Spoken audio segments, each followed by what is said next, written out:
Okay, good evening. This is Wednesday, February 10th of 2021. This is Redwood Wonk. My name is Eric Kirk. I'm with Chuck Rogers.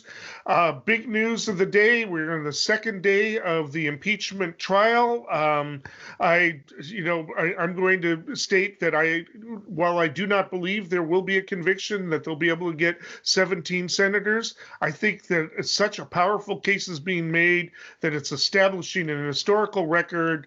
And I want to talk a little bit about that, but I'm going to let Chuck chime in. We'll give a little bit of the highlights, and then we'll talk about its significance and why it was really important for the Democrats to do this and the Republicans who joined them.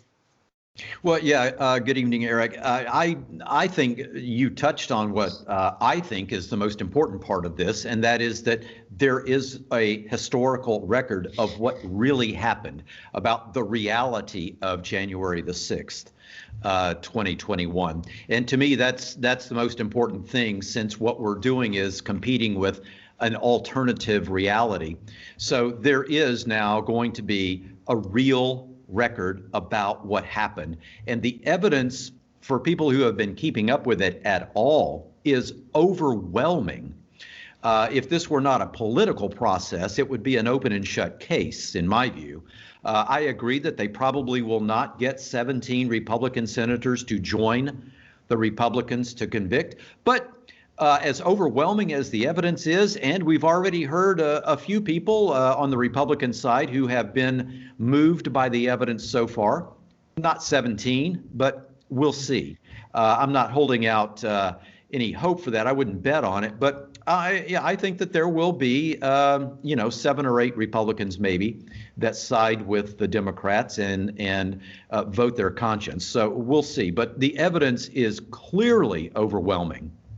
It is overwhelming, and let me just briefly summarize what they've done. Yesterday, there was the opening statements that each of them made, and the the House managers laid out a case really articulately, really well done. Mm-hmm. The Trump attorneys have been criticized by the Republicans as well as other people. It sounds like they were kind of winging it. I didn't get to hear the whole thing, but what I did hear was kind of rambling, and I knew that that Trump was going to wince when the first speaker said that this is how America decides. America has decided. You don't take the vote away from the voters to show your fear. They made a decision here, and they'll make decisions in the future. He basically said several times that Trump lost the election. Mm-hmm. I don't think, and apparently, reportedly, Trump was very angry about that, as well as the fact that they aren't being very effective in how they're presenting their case. That guy went off on all kinds of tangents. Comedians last night were having a lot of fun with it. I mean, it was just, and this after the guy comes in and they're talking about their own experiences, they're when they're talking to their family and how serious this was. And this is a very serious issue. This was a very deadly event, and we learned also today as to how close some of the representatives came to possibly being killed. And they real quickly, they don't start on the 6th. They go way back to even before the election, when Trump is basically, in anticipation of the Red Mirage, laying out his argument that the only way I lose this election is if it's stolen. I'm going to win it on election night. Stop the count after that. They have brains. They know what's going to happen, and nobody discussed the Red Mirage on right-wing television or media, and so they're all still telling me, yeah, you're going to tell me that 4 a.m. a state flips. It's like, yeah, that's how it works when you count, and when you've discouraged your own voters from using the mail because you're counting on this strategy. Anyway, they started there, went through each and every time that Trump was basically saying this is going to be stolen. It is being stolen. The reactions after other violent events, such as the bus event in Texas. They brought that up and talked about how he made a joke about it, after they almost got run off the road. The vandalism of churches. in the December, and him not saying anything or telling people to calm down. I mean, really, what the defense has is at the very end, he threw in the word peaceful after saying fight over 20 times, and after saying weak about 5 times, and after saying you cannot win back the country by being weak. It's dog whistling, and they are laying out the case that what happened is exactly what he intended, except the only disappointment is that nobody got killed. And so therefore they didn't, get to slow down or prevent the counting of electoral college votes.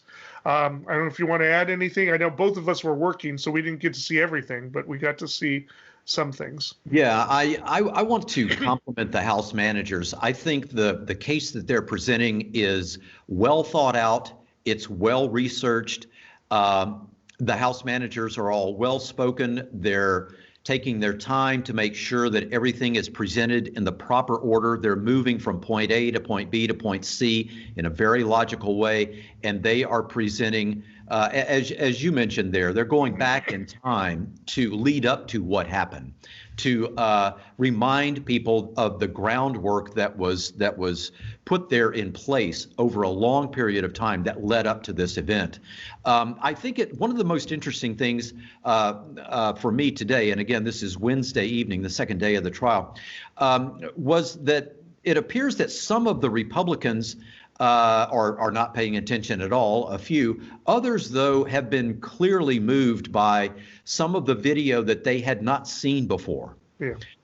Remembering that they were in the Capitol and some of them did not see this live as it happened. So some of the video that's being presented is new to some of the Republican senators. And I think it's having an effect on them, at least personally. Now, it may not affect them politically, but it is having an impact on them personally. And, I think later on, after we talk about the trial, the proceedings in particular, I think that is going to have some effects going down the road post-impeachment trial. I agree. And we can talk a little bit about that because I think this is going to be very significant politically. Yes. It's going to it's framing things, the political. And I wanted to point out we did see a lot of footage we haven't seen. That officer Robinson, who is the hero who led the crowd away from the Senate chambers, possibly saved Romney's life. Because Romney was walking in the wrong direction, and he stopped him and said, "No, you got to go that way." This guy was a hero through and through. I hope he gets, ascends to whatever the highest rank is there at a certain point, because he really, not just bravery, but thinking. And so there was heroism here, but we saw a lot of more chilling stuff. We had to see the woman from San Diego get shot again, and it's hard for me to watch. But from what they are describing, that a lot of the representatives were really close by. I don't think that officer had a choice. I think that if she climbed through, she would open it for everybody, and they would have been overwhelmed, and representatives would have been hurt or killed. Yeah. Well, Congressman Raskin, who's the House manager, the leader of this from the House, mentioned a couple of times so far that a lot of folks who were in the Capitol at the time could hear the banging on the door, like a battering ram, I think is the phrase he used. And it was frightening. And there were actually members of Congress who were instructed to get down on the floor in case fire came in from through the doors. So it was a harrowing experience for everybody who was there. And I think that the managers are making that clear. I think that they've been effective in putting the jurors, the senators, into the building again on January 6th and having them re-experience what happened that day. And that's one of the reasons I think the case is so overwhelming. I agree. And And they also, again, we talked about how they led in with all of his speeches. They brought up the phone call with Georgia, which, by the way, is there's a criminal investigation in Georgia about that right now, and Trump may very well find himself charged with interference with an election official. But we'll talk about that another time. But the call to Georgia, I mean, they pretty much laid out, tweet after tweet, speech after speech, and it was always the same thing, pumping up and getting people excited. And we're talking about that alternate reality crowd that the election was being stolen from them, and that's going to drive people crazy, So, but for him to say, "Oh, I said be peaceful" at the very end, tucked in at the end, after he and his clan have whipped him up into a fury, and knowing that they came there, and they also read some of the social media and the FBI reports, they knew it was coming. I wish they had somebody to testify that, by the way, I went and briefed Trump and he knew about it specifically, but he had to have known about it. There's no way he couldn't know that there were people there with weapons ready to do harm. And the other really damning evidence, because I remember the day after, a lot of Republicans, a lot of Trump defenders on the internet were talking about how, well, he gave a speech. He told them, "We love you," and to go home. That was 3 hours later. He's sitting there. The Capitol is under siege, and he did nothing, said nothing. Right. And it outlines the time frame there, and it establishes it. It's really important that we have an historical record. It's really important that these people, these senators, that their votes that this be considered one of the more important votes of their legacy. And that's the way it's got to be framed, because you already have 5, now 6, with Bill Cassidy switching his vote yesterday based on the presentations just yesterday. You already have him leaning towards voting for it. I think maybe a few more will have to come on, because this is going, history is not going to treat this well. Right. In November, you talked about with not all the senators winning, that Trumpism had not been rebuked. This is rebuking Trumpism. This is actually possibly closure on what Trump represents. Not that he won't be back and won't be a danger, and other authoritarian people like him might get elected. I don't want to say that, but this is an important closure, because people are going to pay attention to this, and there are a few more and more people saying, God, how did I buy into that QAnon stuff? I mean, you've got people coming out and saying, how did I do that? Why did I do that? You've got defendants who are saying, well, he told me to do this, right? Not an excuse, but that's but it's true. Was their impression. So I think it's really important to have the record, have the Republicans who are going to vote to acquit him on record. They're going to really try to press the free speech and due process, this shouldn't even be happening issue. But I think that's going to be really hard for them to frame. Commentators on television today were like saying, well, this is going to be very difficult for them to vote to acquit. It's not. A bunch of these people are shameless or terrified of the Trump base, maybe even terrified that they'll, get hit if they don't do it. Bill Cassidy has already been censored by the Republican Party, being called, coward and a traitor in Louisiana. He's lucky he's got 6 years to try to patch that up. But, it was too much for him. And when the lawyers came in on the defense, and just really weak and rambling and not a strong argument, when even conservative, legal experts are saying, no, there's nothing unconstitutional about this. You can't. Anyway, I've said enough. I'll let you join. I agree 100%. Well said. Bill Cassidy from Louisiana. The other one who I think, interestingly, has been moved by what he has heard so far, because he's been paying attention, is James Lankford from Oklahoma. about as conservative as it gets, but a bright guy, and apparently has definitely been moved by what he's seen, because he was one of the ones in the Capitol who didn't see this live on TV. So he is seeing some of this for the first time, and apparently he's been moved by it. That's according to Steve Daines, actually, from Montana, who's been seated next to him during the proceedings.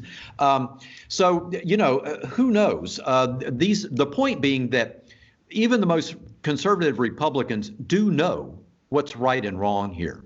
But it is a political proceeding, not a legal proceeding. Right. As far as the fact that Trumpism was not rebuked by the election in November, I agree with you that this is what will rebuke Trumpism, and for the historical record at least. And all of these senators are going to have to go on record choosing one way or the other.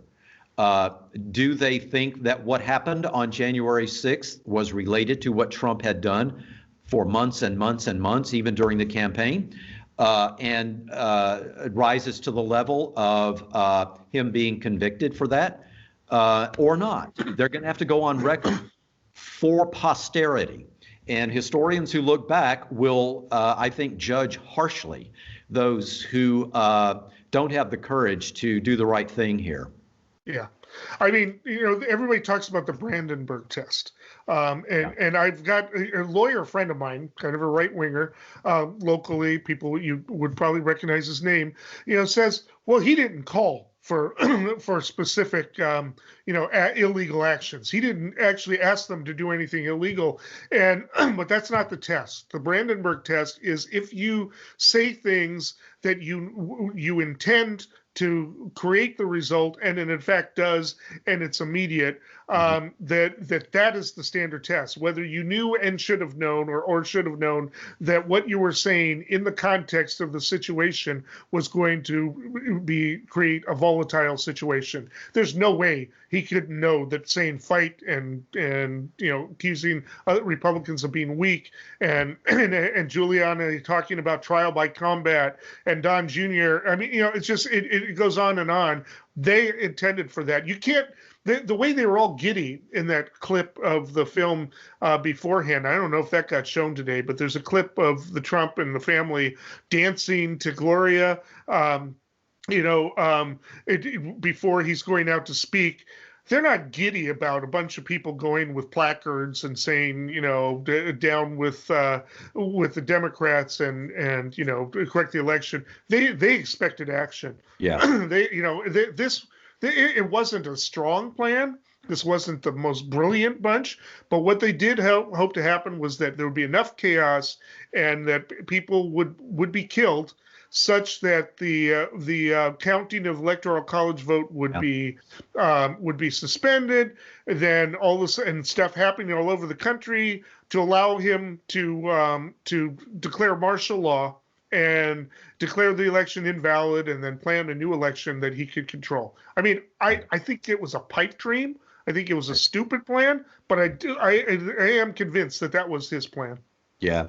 And I want to go to something you mentioned a few minutes ago that I think is as significant as anything. And that is the period of time after the rally, after the folks started marching toward the Capitol. Trump, of course, said he would march with them, which of course he didn't. He went back to the safety of the White House.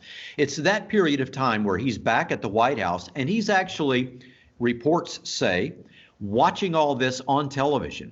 Yes. Which means that he knew that the Capitol of the United States was being attacked, that people were invading it, that people were getting hurt, that people were being beaten with flagpoles and so on. Everything that we saw, he knew about it and did nothing. He let it happen. Now, and by some accounts, he was happy with it. Exactly. Well, and a tweet later mentioned that I think he said, "We love you," or something like that, to the folks who had invaded the Capitol. So he did nothing to stop it, and he did nothing to send help to the people who were calling for help, who were under siege and afraid for their own safety, understandably. Let's recall that the oath he took mentions preserve and protect. It also installs him as commander-in-chief, and his duty is to protect the American people and the Constitution. And all of that was under assault, and he did nothing about it. If anything, that alone should get him convicted. And by the way, even when the National Guard started to make its way over towards the situation, that was because Pence completely bypassed Trump. I mean, that was a usurpation of power, actually. I'm not even sure Pence could legally do that, but it was happened. I mean, it's just, if I'm not mistaken, didn't Pence call the governor of Maryland, Larry Hogan? I mean, he was trying to get help, and I think he eventually just called Larry Hogan in Maryland and said, we need help. Yeah. I'm not aware of the details. I do know that they bypassed Trump and didn't even talk to him about it. I mean, this is an extraordinary moment in history, and we've been kind of losing it over the past few weeks as, Republicans are saying we need to move on. We need to focus on it. And Biden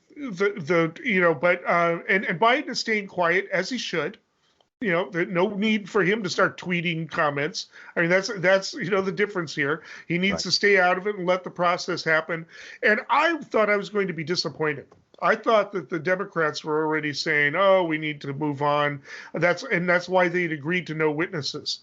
But I forgot, as you keep saying, this is a political, not a legal situation. Yeah. Hearsay can be admitted. So they don't need an FBI agent to come in and say, that this was happening. They can just cite it right then and there because it is political. And I'm thinking as a lawyer, well, they can't say that. Objection, to Senator Leahy. That's hearsay, but hearsay ain't a rule in this. So it's just so they're able to lay it out, and you let the jurors, decide whether or not it's compelling. And nobody doubts that this was said, and the rest. I mean, I really doubt that the Trump defenders are going to get up and say, "Oh, that was false." I don't think they're going to challenge a single factual basis here because they can't, and it would look really bad if they did. I think you're 100% right, because it's recorded. It was live on television, and there are recordings of it, and you hear the people saying in their own words, Donald Trump sent us here. There's one guy who says, we were invited here by the President of the United States, I think is the exact quote. There are other people's inside the building who are chanting, hang Mike Pence. Where is Nancy Pelosi? And so you have it in their own words.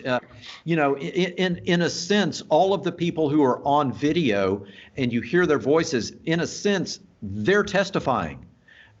They're, in a sense, the witnesses. They were the participants. It would be as if you, as an attorney, called somebody who participated in an event to testify.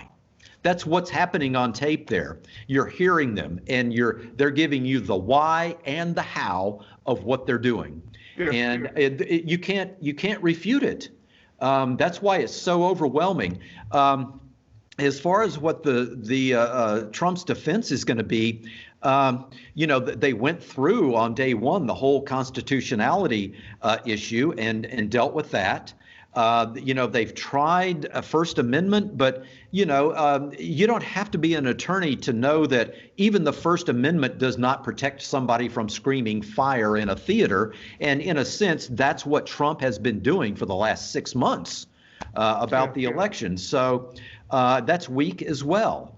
And what it comes down to, and you and I have talked about this over the last few months for sure, longer than that actually, is that the client here, the ex-president of the United States, the former president, has psychological and emotional problems that lead to this and create the problem for the defense, because he will not admit to defeat. He has to find some other reason for the fact that he's not in office. And that hamstrings the attorneys who have nowhere to go then, right?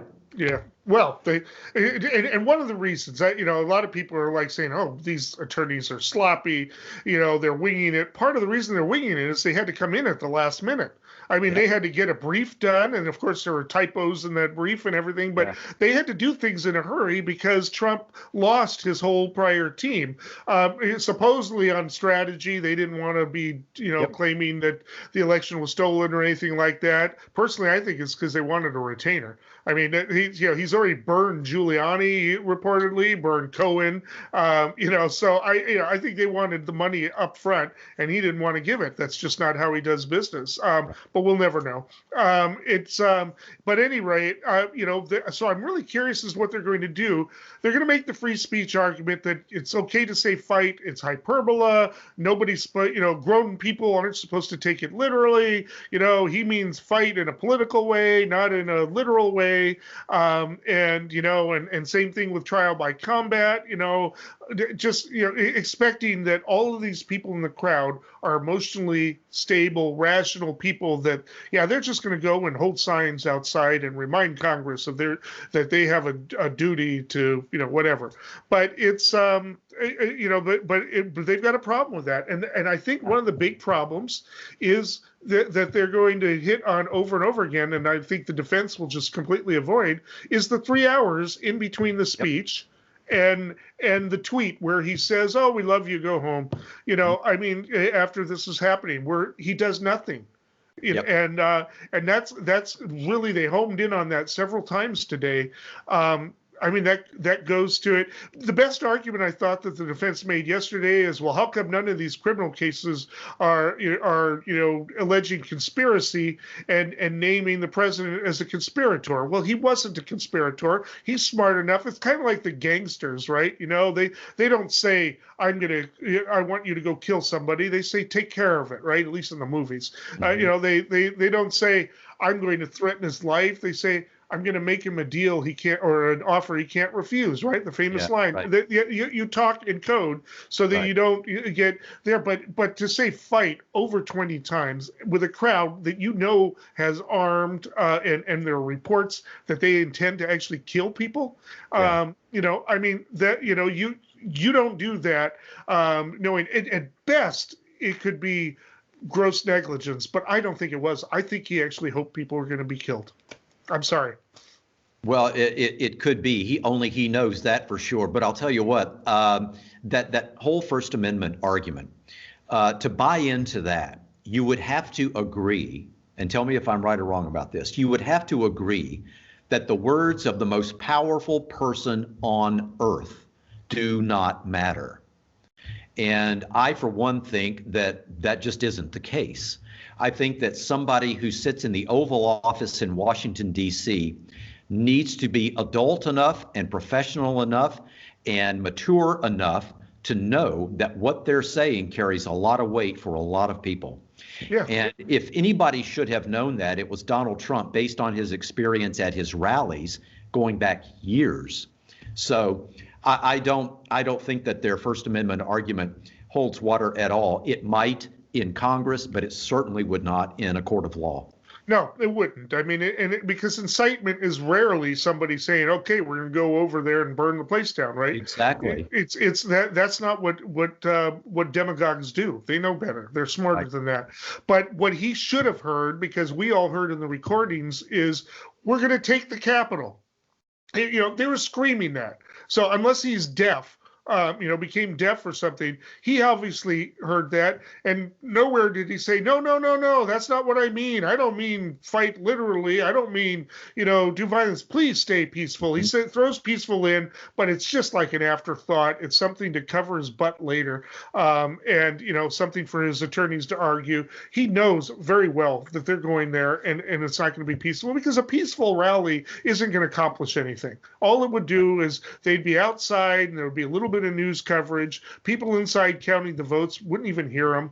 That was not going to accomplish anything. It was, and so anyway, I'm being a little bit redundant here, but I really think that the way it was laid out today, and going back to October when as a setup, that this really was his plan. And I saw people online say, who were like saying, I'm like thinking that there's some brilliant political maneuver, because they're saying you wait until the 6th, and you better keep Yeah. your liberal butt out of the streets, that type of stuff. I mean, it's they were expecting a coup. That's what they were expecting.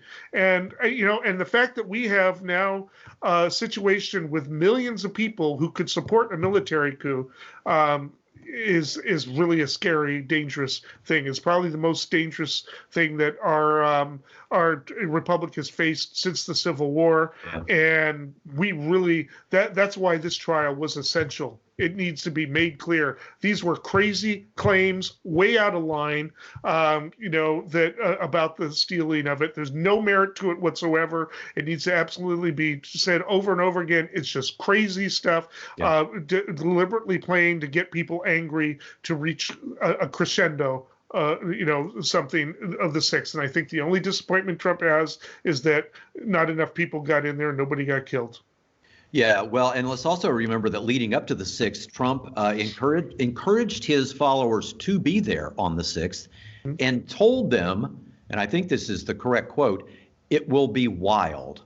Remember that? Yeah, he said that. Right. All of this, and again, it would be open and shut in a court of law. In fact, the evidence is so overwhelming that I would submit, and you can tell me if I'm right or wrong about this again, the evidence is so overwhelming that a defense attorney would be encouraging the client to accept a plea deal because there would be no pathway to an acquittal. I think it's pretty firm that way. And the Brandenburg standard is very specific. It does not say that you have to actually articulate in words the actual action that you're trying to do. The test is that you have to say something knowing that will be the effect and that you intend to have that effect. And that's, that can be anything. So anyway, it's... that's why the charge is incitement rather than participating in. Right. That's what that means, and there's no better example of it than this, I think.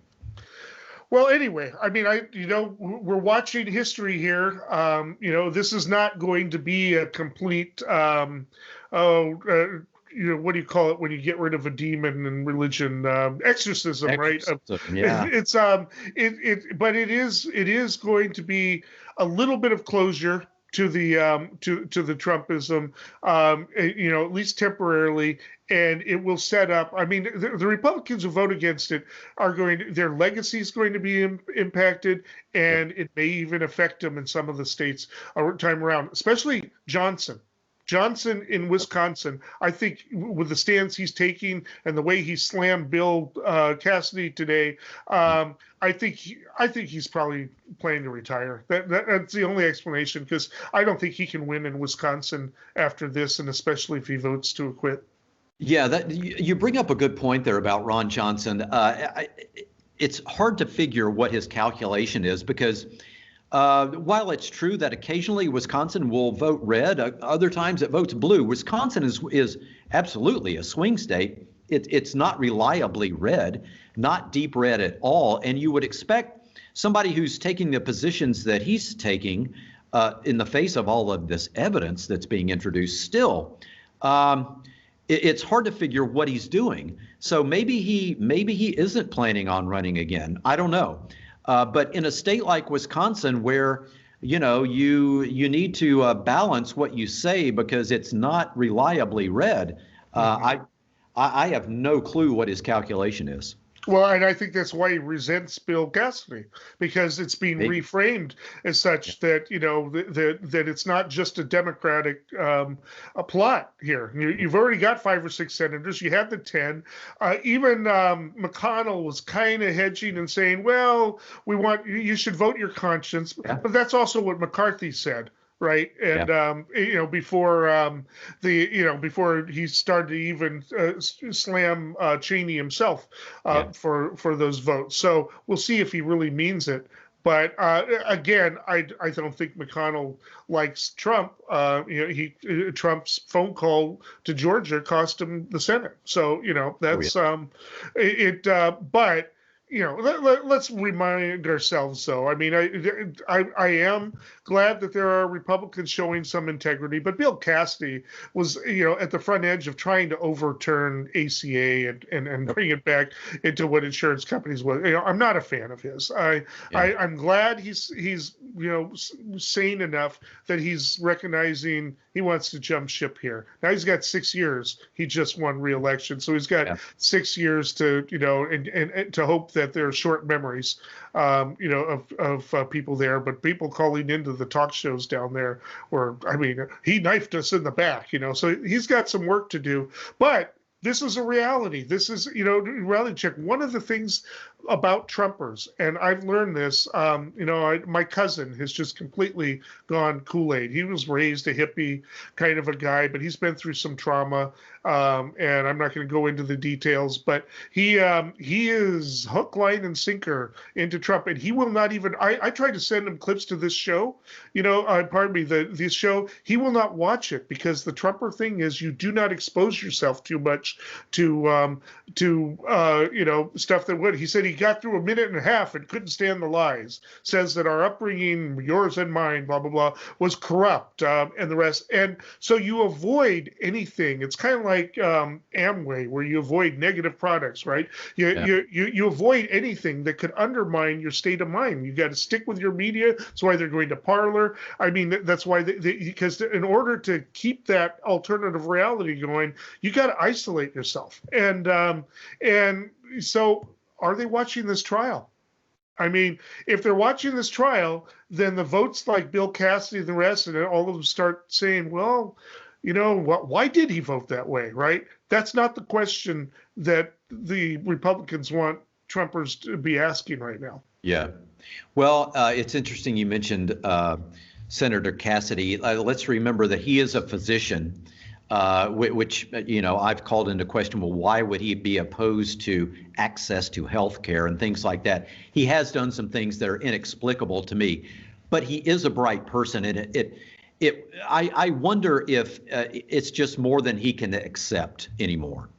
As somebody who is a thinking person, he just got to the point with all of this video and the case that the House managers have been presenting and everything leading up to the impeachment trial. It was just more than he could accept intellectually. That could be part of it. I don't know. His cohort, Senator Kennedy from Louisiana, is still drinking the Kool-Aid, I think. But again, inexplicably, there's another bright person. Vanderbilt, University of Virginia, Oxford. Senator Kennedy knows better than this. Used to be a Democrat in Louisiana, actually.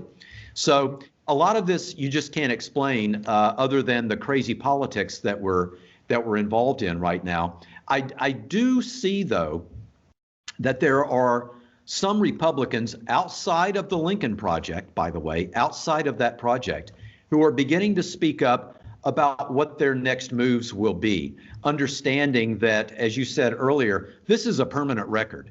And is this the permanent record we want to be associated with? So there are some discussions on the right about questioning whether to keep going with this. There's also a lot of talk about some of the QAnon folks who are now leaving that belief system, realizing that they've been sold a bill of goods and where they're going to go, who they're going to ally with going forward. And I think what we can see is the beginning of some separation here on the right, but we'll see how it goes. Yeah, I mean, on the other hand, Hawley was reportedly doodling through much of it today. He's invested. He's invested in the Trumper phenomenon. There's no changing him around. But there are others around there. And Ben Sasse obviously is hitching up with his to return to true conservatism. I mean, what Bill Cassidy said today was interesting. He said, I took the conservative constitutional position. So that's it doesn't say that you're prohibited from having an ex-president, once the impeachment has happened. Anyway, I think we've covered it. Well, next week we'll obviously have a lot more, and there'll be a little bit of debate on the Senate floor. I think they hope to finish it by Saturday, and then there'll probably be discussion and vote on Monday.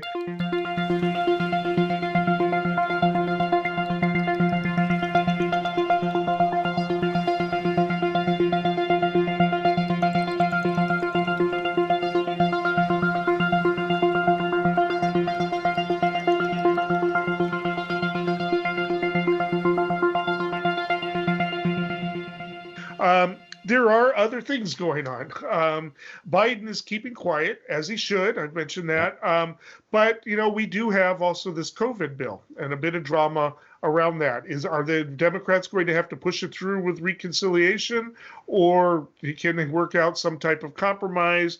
The three big things Republicans don't like: they want the checks to be smaller, they want it to be limited to lower income people, they don't like the blue state bailout. That's the assistance to the local governments, state and municipal governments that have been hit hard by this thing and having to spend a lot of money.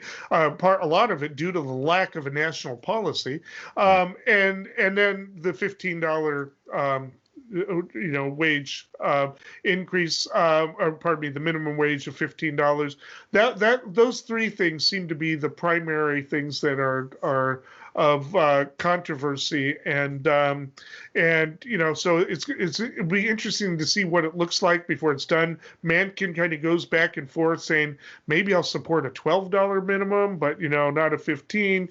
Even though it's not supposed to be automatic, it'll be phased, right? But the ultimate goal being 15. Anyway, but they need Manchin, right, if they're going to do this reconciliation thing, unless they can drag a Republican over. Well, I'm hoping that in West Virginia, for example, let's not forget West Virginia is among the poorest of states, and to be opposed to somebody working hard for $15 an hour, right? That's coming from a wealthy politician bankrolled by billionaires, and they don't want somebody to make $15 an hour.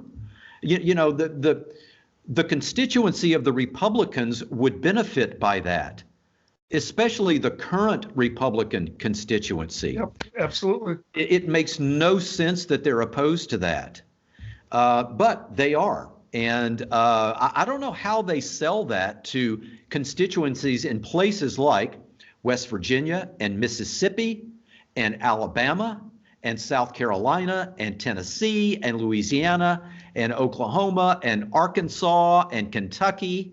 It doesn't make any sense to me. So I would hope that people who have been, especially during this pandemic year, in some of those states would say, look, what's wrong with us making $15 an hour? And you're right, Bernie has said that it would be phased in. It wouldn't start tomorrow or next week or next year. It would be gradually phased in to give businesses time to budget for it going forward. It's not something that would be dumped on them all at once. It would be phased in to give them time to deal with the finances of it. I believe it's over 3 years. Is that right? Something like that. And at least, the proposal. And not only that, what people don't realize is, of course, another concern about that is hyperinflation, right? That you're going to bring everybody's up and you're going to have inflation. We haven't had I think I said this last week. We haven't had an inflation problem since before the '08 crash.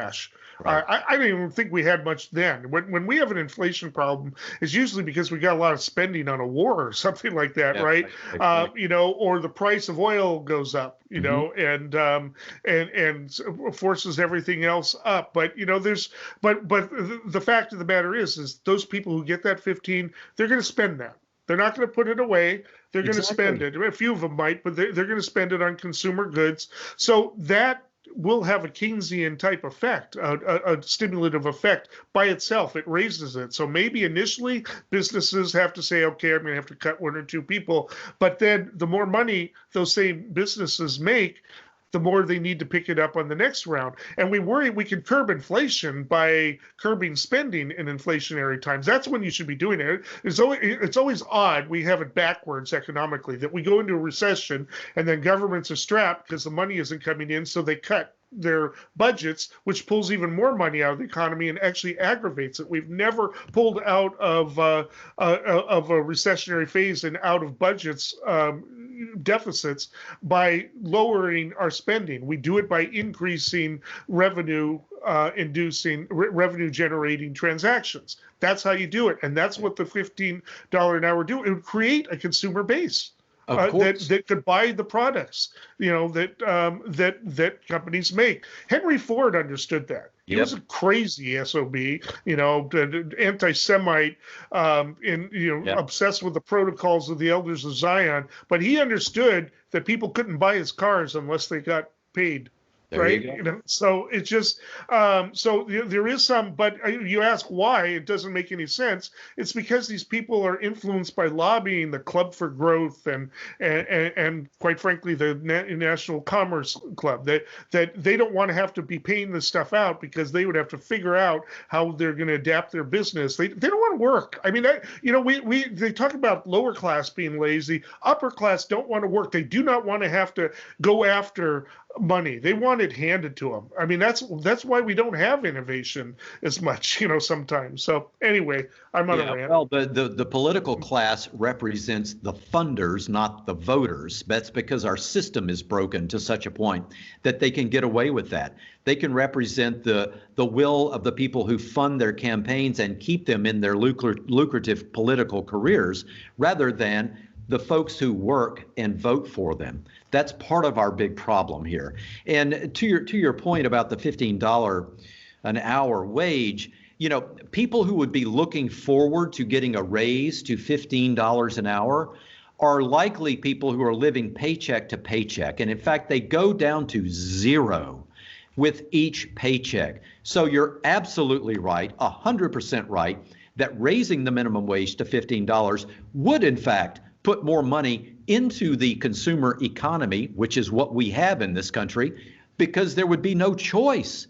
Finally, a few people would be able to pay off a couple of bills, maybe get their debt down a little bit as this is phased in. It's discouraging that wealthy politicians would want to vote against $15 an hour. It's just disgusting. Yeah. Well, like I said, it is class politics. I mean, in this country, and that's why you got Bernie on one side and Manchin on the other. There you go. I mean, that's just that is how it happens, but we will be picking up on those politics again. There isn't much else happening of local interests on the federal level. Tandon, going for the Office of Management and Budget, has run into a little bit of problem because apparently she's been kind of nasty to people over the years with her tweeting when she was working for the Clinton campaign, said some things about crazy Bernie, right? Which Trump later adopted, but said some things about Republicans too. And now she's finding she has to apologize, as they're all like, yeah, you said this about me. There's no place for that. She'll probably get appointed, but approved, but she's having to account for a lot. That's Office of Management and Budget. Is that yes. Right? Yeah. That's what. Well, she is. Some people will say that she is uniquely qualified for that position. I mean, she has a background that would lead one to believe that might be a good appointment. If she can deal with the tweets from the past and her past association with Hillary Clinton, which is not guaranteed. I mean, let's remember what a lightning rod the Clintons are to this day in Washington. So the fact that she is still has an association with Hillary Clinton and actually worked for her and with her, in some people's minds might be disqualifying on the Republican side. I don't know. But see, I give Biden credit, though, for this. So far, he's sticking by her, in some election cycles, you'll see a newly elected president see some of the backlash against a certain appointee, a nominee, and they'll rescind that nomination and replace that person quickly just to avoid the bad news cycle. But he's not doing that, and I think he deserves credit for that. if that's the worst scandal that any of his appointees have to face, it's not much. I get the feeling that even Bernie's even going to vote for her, even though he also pointed out, and asked her to verify that she could be independent given all of the corporate support that she's had. And Graham says, well, just because you take money doesn't mean that you're influenced by him. So he'll probably vote for her. And of course, he's somebody who takes money, doesn't care, and the rest. So it's an interesting discussion. I was just going to say, what kind of credibility does Lindsey Graham have on that account? I think Graham has lost a lot of credibility. He's one of the people hanging on to Trumpism as well. Now he's got 6 years to try to change that away, but there's just nobody who takes him seriously in terms of integrity anymore. He really hurt himself this way, and he's so we'll see. That's his legacy as well. I mean, and so he probably isn't worried. He's already said today, no, I don't care if the lawyers do a horrible job. He apparently told Trump, you're not going to be convicted. Don't worry about it. Doesn't matter how bad they do because he doesn't have the votes. So. Which means he's somebody else who could end up with some legal problems, because let's recall he's one of the people who did make phone calls into Georgia. Yeah. And is there's a record of that. So I'm anxious to see how some of these real cases move forward after the impeachment trial is over. And I happen to believe that there's going to be more than one, and there's going to be more than it's not going to be just Donald Trump. There could be Donald Trump Jr., Ivanka, Jared. I mean, there could be all kinds of problems for them going down the road.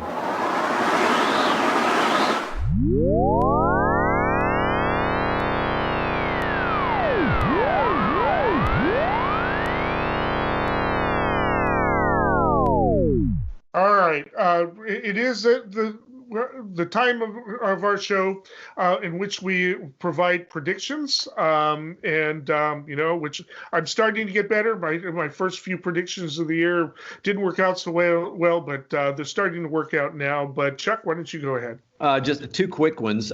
We kind of touched on one of them before.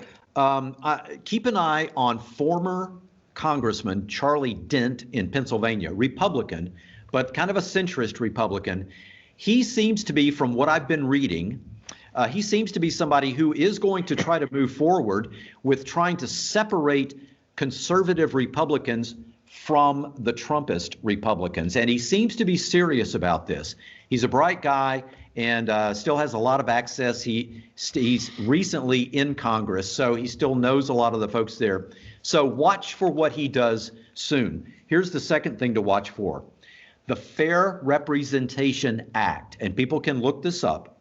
The Fair Representation Act, it's backed by Congressman Don Beyer of Virginia, a Democrat. It would move the U.S. House of Representatives into multiple representative districts. Those districts drawn by an independent commission, and folks would be elected through ranked choice. It would allow for more than just the one radical person to represent a district. And now, whether it has a chance, I don't know.